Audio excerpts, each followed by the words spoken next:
Experiments you can do at home and a lot more. On this particular edition of the podcast, I'm going to tell you how you can make something at home that will allow you to hopefully see spirits and auras.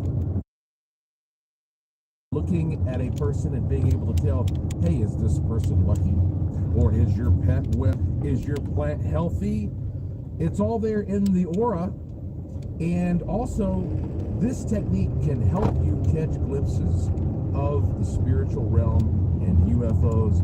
You know how people always say, I've got to see it to believe it? Well, this is a device that I invented. I could sell this to you, but instead I'm going to give this information to you for free so that you can make this yourself at home, and probably you can make it for free. If not, it'll just take a few dollars. It can be done very, very easily the way that I have put all this together for you, and I've never presented this information in this way before. You really do kind of need to see things to believe it, if you know, to some degree. And that's why I'm also going to tell you a bit, especially if you're new to my work, about the first time I saw a ghost. How much of a life-altering experience that was for me. It just completely revolutionized the way that I understood everything in the world. So we'll get into that in a minute. Oh, and you know what? I played, of course, interesting audio for you on the last program. Audio that was extracted from an image of a legitimate crop circle. I've gotten some really interesting feedback from that. And I'm going to play a new audio tone for you on this show. This is an audio tone captured from an actual photograph of a strand of DNA. Now, this is pretty amazing to even have a picture of DNA. It took an electron microscope to capture that. You know how small a strand of DNA is? Listen to this. They say it is 2 nanometers wide. Now, that doesn't really mean much of anything, but this will. That is so thin. A human hair is about 40,000 times wider than that. It's what, you know, once in a while you encounter these numbers in life and you're like, okay, I cannot comprehend that. Something so small that a human hair is 40,000 times wider. And yet we have a picture of it with an electron microscope, and the noise, the tone this thing creates when scanned and turned into a spectrogram, it's pretty bizarre. So yeah, we'll get into that. Before I start telling you about the first time I saw a ghost, I also want to give you this update from the last show. I mentioned that, you know, I keep compasses around me as often as possible at my house, in my laboratory, in my studio, and I do that because most of the time, if something truly paranormal is going to materialize, it coincides with some kind of an electromagnetic anomaly in the environment. And if it's strong enough, this will affect the compass. The compass is always supposed to point toward north, right? And if it's not, something is affecting it. And so I had a compass sitting here in my studio. I'm looking at it again on this show right now. Right now it's stable. But last week, when I was recording my very first Strange Things, I just mentioned the compass. I looked down, and it was just sitting there spinning. And you know, it kind of blew my mind. It caught me off guard because I know every single piece of equipment that I have in this studio, inside and out. There's nobody else here but me, and I just could not figure out why it was spinning. Well, guess what? I went out to get in my car. I have an SUV. The battery was dead. Now, this is the first time that has happened with this car. There was another. I've had people contact me all over the world because I did sell a version of this one time, and people bought it and said, my God, I now I finally understand. I finally know what people are talking about. And then after that, you may be able to start seeing more spiritual stuff, more UFOs, more cryptid and interdimensional stuff. And if you're like me, you're kind of fortunate because you can also turn it on and off. But one of the coolest things is that once you practice seeing that first layer of the aura, eventually the next stage is colors will begin to appear. And when you start seeing these colors, you can interpret them. So here are some examples of how you can interpret the aura. If you see red around a person, and this is kind of easy for you to remember, I wrote it this way. Well, just remember, red is the color we associate with bullfighting. Okay, so this person is fiery. He or she is full of dynamic energy that can be anger or aggressive ambition or just great physical stamina. If you see orange, well, that's the color of a warm campfire. So this person is warm and caring. If you see yellow, well, that's the color of the sun. This person has a sunny disposition, like the cliche of a cheerleader. The person is optimistic, might sometimes be a little too naive, however. Green is the color of vegetation. So if the civilized world ends, it would be overgrown by vines and weeds. So this person is persistent, sometimes stubborn, and will continually move forward with his or her plans. Blue is the color of the depths of the ocean. This person has extremely deep emotions and feelings. Unfortunately, he or she may be prone to depression, but is also capable of very deep love and caring. Purple, now that's a high vibration. This person has above average psychic ability. If you see white around a person, now think about this, in terms of light, all frequencies combined produce white. So this person is an advanced, ascended master, a teacher of wise lessons. If you see something very, very dark around a person, very shadowy, this is a bogged down density that does not allow light to extend or pass through. So this is a sick spirit of a lower frequency. So beware of that. If you see gold sparkles around a person, that person is lucky. And if you see silver twinklings, those are sometimes reported around pregnant women. Is that interesting? So keep in mind, auras can change from minute to minute, hour to hour, day to day, because they reflect a combination of circumstances, state and mood. These same colors around plants indicate the plant exudes these attributes. And being around those plants for extended periods can make a person gradually attain those attributes. Isn't that interesting? So if you have a plant that's producing, red or orange or yellow or green, and not necessarily what you see in the visual range, but just what you perceive in the oral range, you might actually start taking on some of those qualities by being around that plant. So I think this is why certain people may be more or less attracted to certain plants. And, by doing this, it's going to open your mind. It's going to open your experiences. And it's going to just put like an overlay on your life that's going to make everything much more rich and interesting. And if you can do this for yourself in less than an hour and it's free, why not do it? All you need, again, a visor, some magic markers, and a ruler. If you want to use something permanently, if you want to make your visor permanent, you'll want to get some good markers that will stick to plastic very well. But all the information is there for you, and the only way to get this free information is either to already be a subscriber to my free e-newsletter or go to joshuaPwarren.com right now. And I'm not going to leave this up forever, but if you go right now to joshuaPwarren.com and put in your email address on the homepage, hit the submit button, boom, you will instantly get this information. It may be, of course, that living things produce more of this profound energy. Because, well, we have DNA. And you know, on the last show, I played an audio tone for you that I captured using a special process with a crop circle. I got some feedback from that I'll tell you about. And I have a new tone I'm going to play for you. It's tone from a strand of DNA. What do you think that's going to sound like? Well, you're about to find out.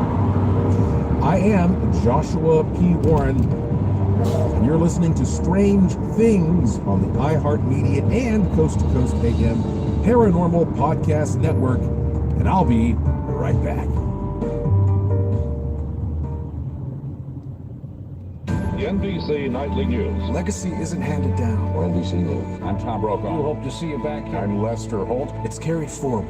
Tom Yamas is there for us. Firefighters are still working around the clock. As the world changes, we look for what endures. We are coming on the air with breaking news right now. We look for a constant.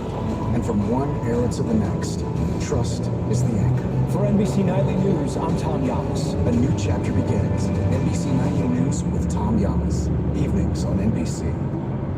There's a moment every parent remembers. The day their child takes off on two wheels. With Guardian Bikes, that moment is as early as 2 years old, and with less stress and frustration. These bikes are built just for kids. Lightweight frames, low center of gravity, easy to use brakes. Everything about Guardian is designed to help kids ride confidently, often in just one day, no training wheels needed. And because Guardian bikes are designed and assembled right here in the USA, you know they're built to last. With care in every detail. Their patented Sure-Stop braking system stops both wheels with a single lever, helping your child stop safely without tripping forward or losing control. Right now, save hundreds when comparing Guardian to its competitors at GuardianBikes.com, and get a free lock and pump when you join their newsletter, a $50 value. Visit GuardianBikes.com today to save and help your child learn an essential life skill safely. Guardian Bikes, built for your kid and for the memories you'll never forget. This Father's Day, give Dad the ultimate comfort with Minky Couture. Whether he's unwinding in his favorite chair, watching the big game, or relaxing outdoors, Minky Couture blankets combine softness and style he'll love. Shop now at MinkyCouture.com and find the perfect design for Dad. Use code POD50 for an exclusive discount. Show the comfort everyone's talking about. That's MinkyCouture.com, code POD50. Minky Couture, best blanket ever. Hey folks, it's easier than ever to become a Coast to Coast AM insider and have access to past shows, the Art Bell Vault with classic audio and interviews, and so much more. And you can listen to the show live or on demand with your computer or cell phone, and the audio streams are high quality and crystal clear. It's easy to become an insider. Just head on over to coasttocoastam.com, the website, and you'll find all the info right there. That's coasttocoastam.com, coasttocoastam.com. You're listening to Strange Things with Joshua P. Warren on the new iHeartMedia and Coast to Coast Paranormal Podcast Network. Don't forget you can listen to Strange Things on the iHeartRadio app, Apple Podcasts, or wherever you find your favorite shows.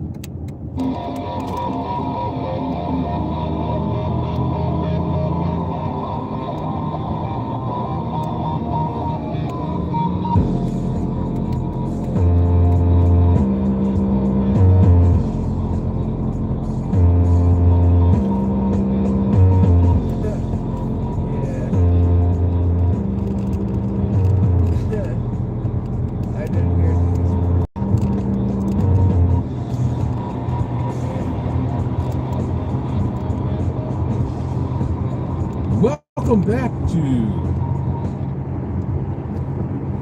Hi, I'm George Norrie, and welcome to the new iHeart and Coast to Coast AM Paranormal Podcast Network. Like us on Facebook, tell your friends, and share it with everyone. Exciting new network that will feature podcasts of the paranormal, supernatural, and the unexplained. Now sit back, please, and enjoy Strange Things with Joshua P. Warren.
strange and weird experiments you can do at home, and a lot more. On this edition of the podcast, I am talking about telekinesis, psychokinesis, Jedi stuff, all right? Would you like to be able to do that? Well, I am going to give you some simple exercises you can do. They have worked for me, and I wonder just how far you can take it. Plus, if you're going to move things, why stop at just little straws, coins, the TV remote? Maybe you can actually start moving things on a larger scale, the energy of your reality. So we're going to do an experiment. I'm going to play for you the tone I captured from a spectrogram of a $100 bill. Now, every time I have played this, and I've only done this about 10 or 11 times just to test it out before putting it here on the podcast, when I have played this tone for a person, afterward, something happens that brings money into that person's life. I tried it once before a casino. The person came out $250 a head. Another person I let listen to it got this mysterious check out of the blue that had been owed for 5 years, one of those kinds of things. Somebody else literally just found $20, not 100, but $20 on the sidewalk. This is happening too much for coincidence. So I'm going to play this tone for you, and maybe, I don't know, it'll help you reach out there with your own telekinetic ability and attract some money into your life. It's a fun experiment. What have you got to lose, right? Thank you for listening. Before we get into that, I want to give you sort of an interesting insight regarding something I was recently talking about, and that is seeing the aura and opening the third eye and being able to actually start perceiving things of a more non-physical, interdimensional, maybe even spiritual manner, right? Because as I said before, you've got to see it to believe it. But once you start seeing it, well, now maybe you can start using it, right? You've got that human aura that you can start seeing if you use these simple techniques I've talked about on this show. And so that helps you reach out with that aura and start using it telekinetically. And after talking about this topic on the show, named Steve Wallace, who makes these very simple camping videos. And I'm not a big camper. I camped a lot when I was younger, out studying things like the Brown Mountain Lights in the wilderness. I don't camp too much anymore, but it's kind of relaxing to sit back when I'm about to hit the sack and just sort of watch him have some kind of little adventure, because he's out doing sort of, spontaneous things. So my point, however, is this guy, Steve Wallace, is colorblind. And he appears to me that he's probably close to 40 years old. And so in one of his recent YouTube videos, some of his viewers, they gathered some money and they sent him a pair of special glasses that are designed to help people who are colorblind see color. And so he made this a part of his video where he said, I'm going to open this for the first time on this site where I've just set up this tent. And so he cracks open the box, he puts on the glasses, and he said, obviously there are people out there who are going to expect him to go boo-hoo and have some big emotional reaction. But he's a very down-to-earth guy. So he put these glasses on, and he starts looking around, and he's like, wow, he's like, that's wild. He goes, man, that is definitely red. He goes, I thought that was blue. That's red. And he starts talking about the colors of the leaves and the color of the sky and the color of packaging on products. And he starts taking a walk down a pathway, and he's pointing out all these little colors of moss and stuff that he'd never realized was colored a certain way.